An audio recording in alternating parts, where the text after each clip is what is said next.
మేము చిన్నప్పుడు కూడా మేము కూడా కోటీశ్వరులు కాదు నాయన. ఆ పూటకు గడిచేవాళ్ళు. మా అమ్మ ఎవరిదన్నా బట్టలు ఎత్తుకొచ్చిందంటే కాసుకోండేది, ఎందుకంటే వెనక ఇక్కడ చినిగిపోయి ఉంటుంది.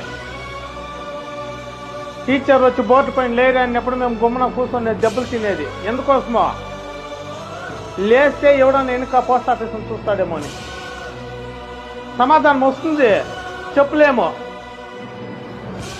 గుమ్మన దెబ్బలు తిని ఉండిపోయేది ఏడుచుకొని. మా అమ్మ ఎవరిదన్నా పాత బట్టలు ఉంటాయి కదా, వాళ్ళు వాడేసిండేవి ఎత్తుకోవచ్చు, వేసుకుంటే రోజులు ఉన్నాయి నాయన. మీకు అసలు బాధలు తెలీదు. అలాంటప్పుడు మీ అమ్మా నాన్న మీ పైన ఎంత నమ్మకం పెట్టుకుంటారో. అమ్మా బిర్యానీ అంటే వాళ్ళు కుప్పంపై బిర్యానీ తెస్తారు మీకు. మీరేమంటారు, మా నాయన బిర్యానీ తినేసి తెచ్చి అనుకుంటారు మీరు. వాళ్ళతో డబ్బులు ఉండదు. నా బిడ్డ అడిగేసింది అనేసి వాళ్ళు నీళ్ళు తాగేసి మీకు బిర్యానీ తెస్తారు, ఫ్రూట్స్ తెస్తారు.